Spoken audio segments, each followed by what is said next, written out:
to Metro Talk. I'm Kent Shuffle. Thanks for being with us. Jim Schrader, the publisher of the Telegraph, is here. Welcome, Jim. Hi, Kent. And Pat Gowan, one of the editors with the Post-Dispatch, is alongside. Welcome, Pat. Hi, Kent. Pat, video gambling in non-casino locations in Illinois began last week. The new gambling locations are part of the Video Gaming Act that was passed in 2009. They're finally getting started. Can we expect to see a lot more of these locations popping up soon? It seems like some of the excitement has been lost. 3.5 years in coming between lawsuits and mechanical malfunctions and what have you, investigations of backgrounds and not enough investigators to do them and that sort of thing.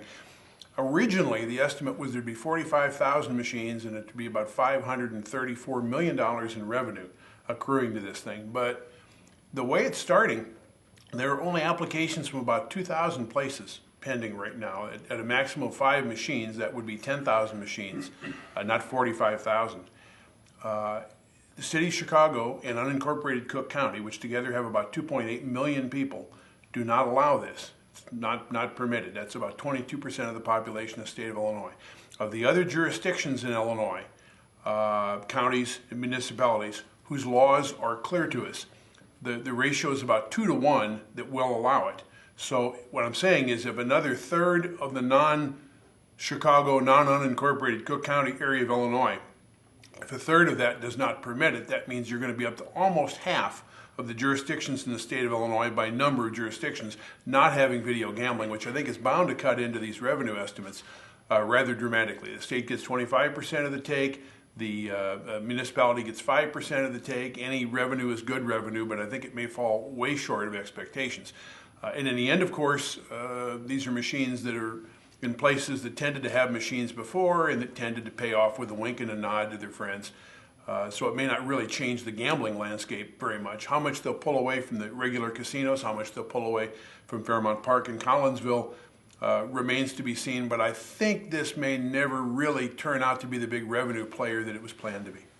Jim, should we expect to see more but more gambling locations opening up in the coming weeks as restaurants, bars are allowed to fire up machines now? Well, I don't know that it's just necessarily the 3.5-year lag since the legislation was enacted to the time that it's up and running that's causing this to be greeted with such a yawn. But it's kind of become almost a non-event. For one thing, when we interviewed Senator Cullen, the president of the Senate in the state of Illinois, we asked, why in an administration that was so adamant against the expansion of gambling would they allow the installation of these machines at that time, as Pat pointed out, an estimated 45,000 of these gambling machines. Senator Cullen said, well, we know these social clubs and bars and gas stations have these gambling machines anyway, so we're just going to legitimize it. And I said, so you know that illegal gambling is going on, so your idea is to legalize it and capitalize on it. And his attitude was, basically yes. I think the bars and social clubs and gas stations and so forth that have had the illegal machines are going to have a tendency to want to keep the same setup. I think 35% goes to the bar operator or machine operator. And in past, well more than that stayed with the guy who had the machine kind of tucked against a back wall somewhere and allowed people to sit in there and gamble. And as Pat said, pay off with a wink and a nod. If your cut is going to go down substantially, plus you have to pay like a $2,500 setup charge, I think it is. Your cut goes down. You're going to have state inspectors, in theory, crawling around your operation from time to time, and some of these operators aren't going to like anybody from the government running around their building. I suspect that they're not really going to embrace it. The fact that it appears that the estimates of new revenue this was going to bring into the state being overstated doesn't surprise me at all. It seems like every time we do something in this state or in most state governments that we estimate to have a huge impact on some social ill or another, because basically this is kind of a sin tax in a way. The benefit is overstated, and the revenue that's expected to generate never comes to fruition. Take into or add to the account that many of these municipalities have gone to either voter referendums or to aldermanic councils or so forth that have decided not to allow this. There's no way there's going to be 45,000 machines installed in the state of Illinois. Therefore, the projected impact is going to be cut substantially. It's an interesting twist to watch out of Cook County. The county board chairman is a woman named Toni Preckwinkle, and she is proposing an $800 per machine tax to the county on every one of these machines that's put in Cook County. Now that would include the municipalities in Cook County, because unincorporated Cook County doesn't allow it to begin with. So this could be a situation where unincorporated county says you can't have them, but we're going to tax the ones that are in the communities. The communities are going to resist that. That may end up in court, but it also might suggest a revenue stream that could be tapped down here if the local jurisdictions had the gall to try that. Well, let me throw you a curve here. If this doesn't produce the revenue that's expected, and odds are the legislature's already figured out how to spend the revenue, even though that revenue may not come in, and there are already political commercials running saying so-and-so voted for a tax increase, that's why you should elect me. If this doesn't produce the revenue expected, are we going to have to see that income tax increase extended? In a state where we're spending money but we don't have from whatever source, I don't know that the failure of a particular source is going to make that much difference. I don't know anybody campaigned on this kind of revenue or something, how they'll be held accountable. It's a good question. I think it just remains to be seen. And they spent the money 3.5 years ago. It's just we haven't generated any of it yet. We need to take a break. We'll have more Metro Talk right after this. Hi, I'm Audrey Lucchese, and I'm from Alton, Illinois. I love music, and that's why I came to Lewis & Clark. It's been an amazing experience here at Lewis & Clark, working with students that are so talented, coming from all over the area, and they work so hard to follow their dreams. The music faculty at Lewis & Clark they're fantastic, and they're there every step of the way to push you to follow your dreams. One of the unique opportunities that I have had at Lewis & Clark is being able to record my own music with a fellow student here.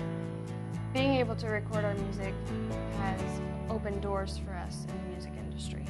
My long-term goal is to finish here at Lewis & Clark and then to transfer to a four-year school and finish my degree in music performance.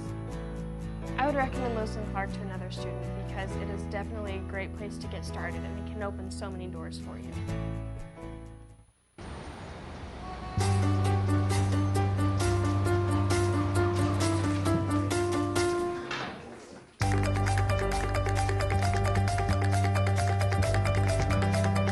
Big dreams and good grades aren't enough to get into college. There are actual steps you need to take. Finding someone who can help is the first and most important. For the next steps, go to knowhowtogo.org.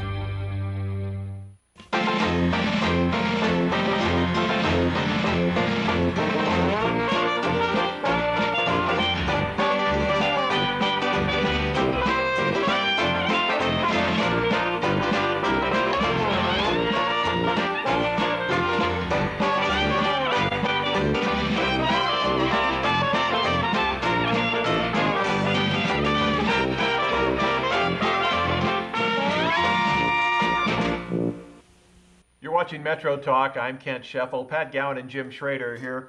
Jim, state officials say they have found more than 1,100 inmates that they believe improperly collected unemployment benefits while in jail. That comes to over $2 million in unemployment benefits that were paid. Is this a serious problem, or is this something minor that we can ignore? Well, in my book, $2 million is a pretty serious problem. Yeah, what I can't understand is how 1,100 people that are incarcerated are somehow or another still being paid benefits. And we hear stories like this from time to time, that Obviously, the government knows where they are. Obviously, they are incarcerated. Even with direct posits in the old days, things had to be mailed. So if it was going to be mailed to inmate 579-327, somebody might think it was a little strange. But the fact that things can now be direct deposited, you wonder how things can go on like this. We know that many state offices are understaffed, and we know that the follow-up is not there that should be. But the fact that they could uncover 1,100 inmates continuing to draw unemployment compensation is amazing to me. What's even worse is if I'm unemployed and I'm collecting unemployment, and the unemployment office finds out that indeed I was really working and that I was collecting these unemployment benefits fraudulently, they will go after me and ask me to pay them back. I don't know how they're going to get recompense out of 1,100 inmates that have continued to collect unemployment benefits. My other question would be, would the families of these inmates be somewhat of an accessory to the crime here? Because in theory, the inmates have no access to their bank accounts, so they can't spend the money that's being direct deposited into their accounts. If the families were continuing to spend the money, knowing that they were being paid out by mistake or illegally, if you want to take it that step, could they then go back on the inmate's family and demand that they reimburse the funds? $2 million in the state our budget is $38 billion, I think, roughly. 3 or 4 maybe. Yeah, something like that. $2 million is kind of a drop in the bucket, but it's just one more instance of the waste and the things that go on unmanaged or mismanaged in the state of Illinois. But you're going to cost us a lot more money because now you're creating family cells at the prisons. Well, no, I understand. I mean, there's the point. If you have, inmate John Smith who's sitting there and his bank account's getting fat with unemployment checks every month, in theory, he doesn't have access to it. It's not like he can go down and spend it at the commissary. He's not going to have access to it. If his family is going ahead and accessing those bank accounts, they had to know that the money was not coming to them. The question would be is whether or not the state government will then go back on the families for reimbursement. Pat, it's believed 1,100 inmates were receiving unemployment benefits while in jail. Around $2 million, the cost to the state. Is it a major problem for us? Well, we ought to put them in jail, obviously. This is a little more complicated than it looks at first blush. There are about 70,000 people behind bars in the state of Illinois, including county jails, local lockups, and state prisons.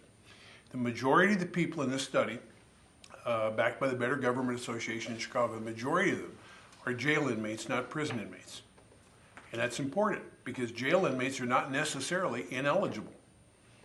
Very common for somebody in jail to be sentenced to serve weekends only, or to be served evenings, to serve evenings only, to allow them to work during the day, attend their family during the day, go to school during the day, and they can collect unemployment benefits if they meet the criteria that they're not working, that they're looking for work, that they're available for work. I don't think the law requires them to be available for work 24 hours a day, 7 days a week. So there actually is a certain number of these people who probably legally qualify for the employment benefits they've got. How much that's been sorted out, I have no idea. And it does seem to be rather absurd. If there are people serving prison time or serving full sentences in a county lockup, presumably they would not be eligible. But remember that the guidelines are such that you could theoretically be serving some jail time and still be eligible. You could also be sentenced to a day or two in jail. You could have been counted in the census on the day that they studied this. You might have been in jail overnight. On a misdemeanor complaint or something that wouldn't necessarily negate your eligibility. So I don't think we know quite exactly what this thing is yet. So what's it going to take to find out exactly what it is? You're talking a pretty exhaustive study. To look more, and the other problem, and I hate to talk about letting things slide, but there is a cost-benefit ratio to enforcing some of these things. If you've got to enforce it down to the iota of the rules, it may cost you more to enforce it in personnel and an effort, then you're going to save on the other end of it. I mean, a certain amount of slack in this might be reasonable.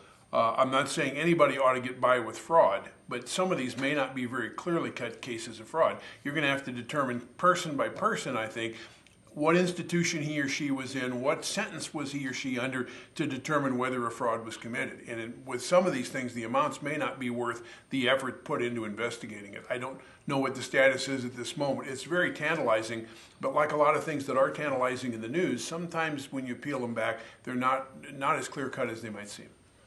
Jim, there's a group of ministers in St. Louis County that are saying the speed cameras that are currently operating in the county should be taken away. They say that voters should be allowed to decide whether or not speed cameras operate in the county. They say that the cameras currently are charging tickets to too many individuals who can't afford the tickets. They're the people who are least able to pay.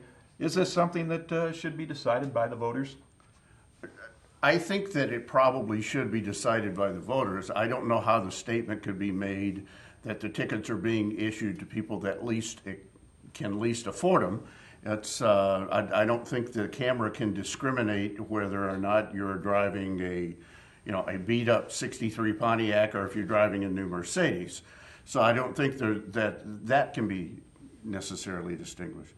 The problem that I have in many cases with speed cameras, and I know that they can be a deterrent. I think people that basically try to remain within the law are probably aware of them, maybe more so than those that are scofflaws and they're going to speed regardless.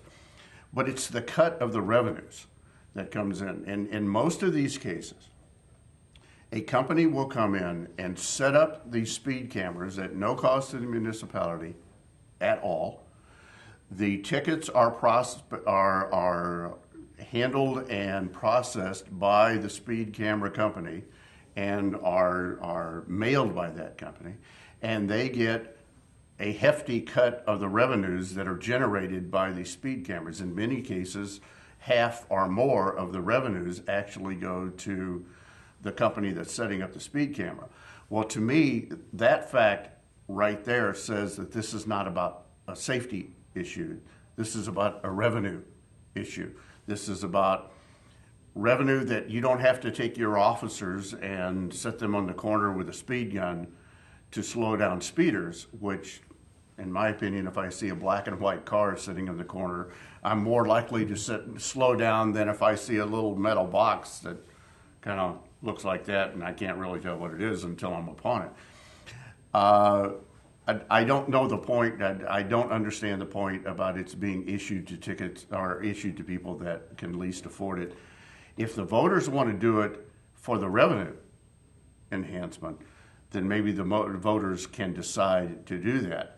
But the fact that most of these are being set up, or many of these are being set up almost purely as a revenue enhancement, like the stoplight cameras that have been outlawed in many areas now, I think it's down to a revenue situation, and maybe the voters do get or should have the choice of deciding whether or not their community has them or not. Pat, should voters be allowed to decide whether or not we need speed cameras in St. Louis County? A group of ministers say that it should be an issue decided by the voters. We ought to point out Illinois does not permit them except under very limited circumstances, such as in construction zones run by the state police.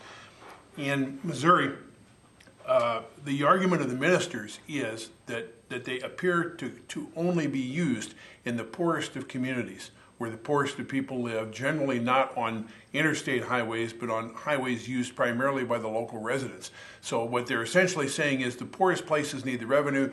They permit the cameras. It's their own people who are sort of victimized by this, and that's the logic behind it. How far you want to go? Do you want the black box in your car to transmit a signal about how fast you were going, linked to GPS and what speed zone? You get a bill every month for where you were speeding. The technology is there for that. It's a question of how much technology we want to put into law enforcement. We need to take a break. We'll have more Metro Talk after this. I don't want that black.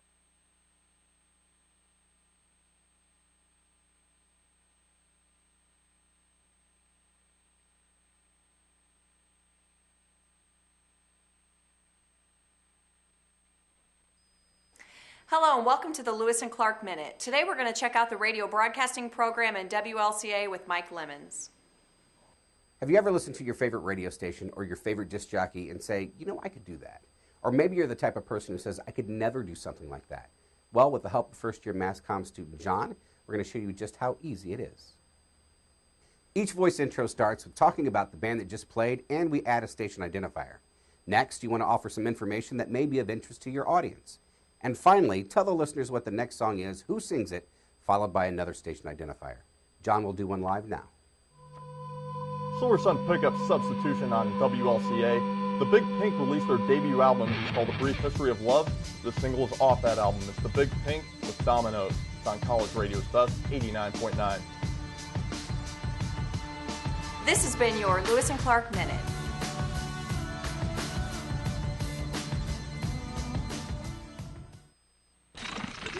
What's that?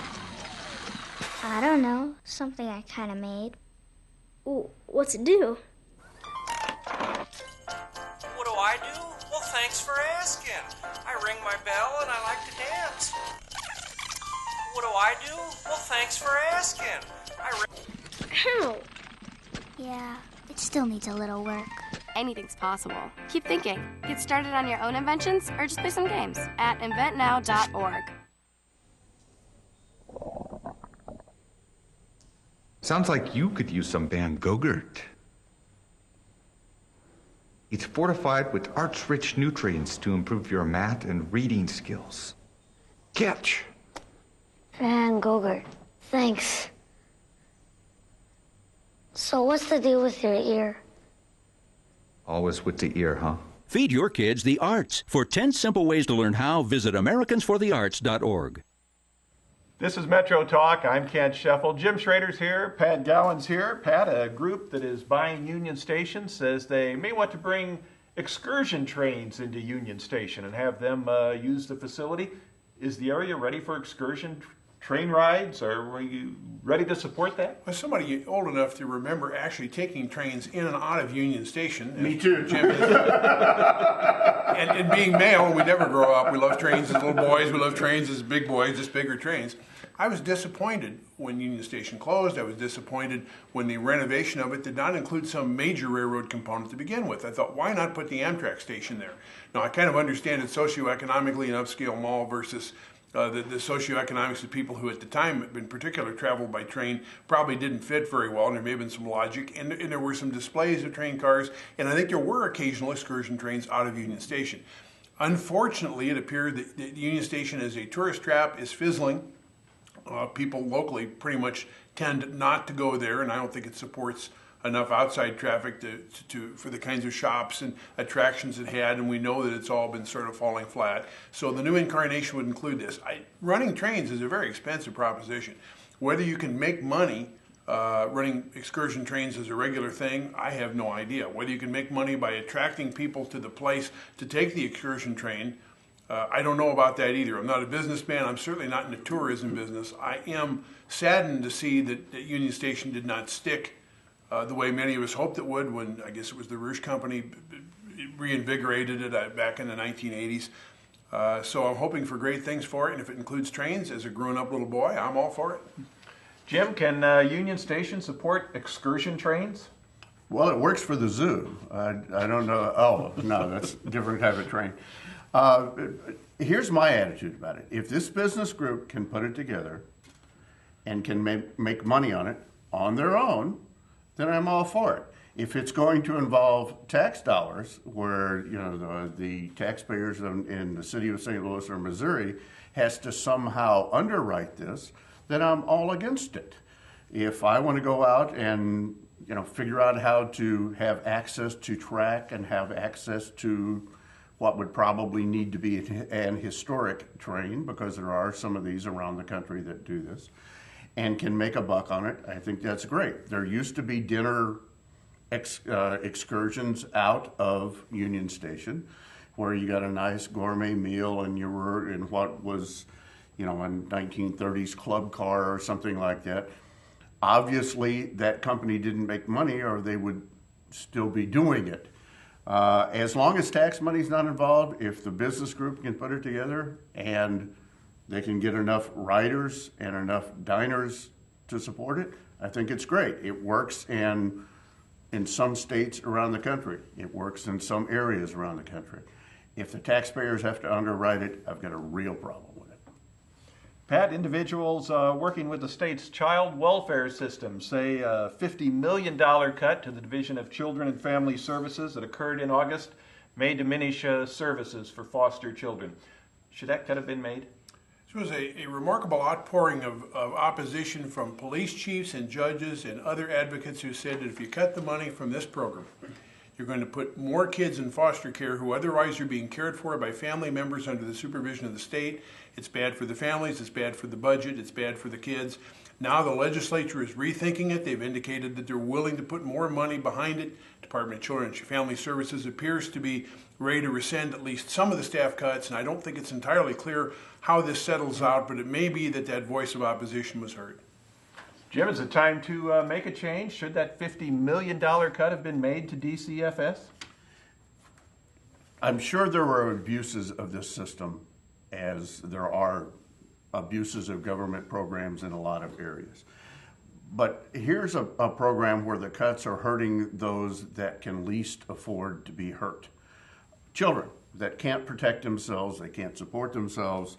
They're put into protective care, either by, as Pat pointed out, by other family members or the foster system. It's a recourse for judges to have a place to place those children when the parents may be incarcerated or going through drug treatment or whatever. These are the problems that the government, in my opinion, should be spending time and money on.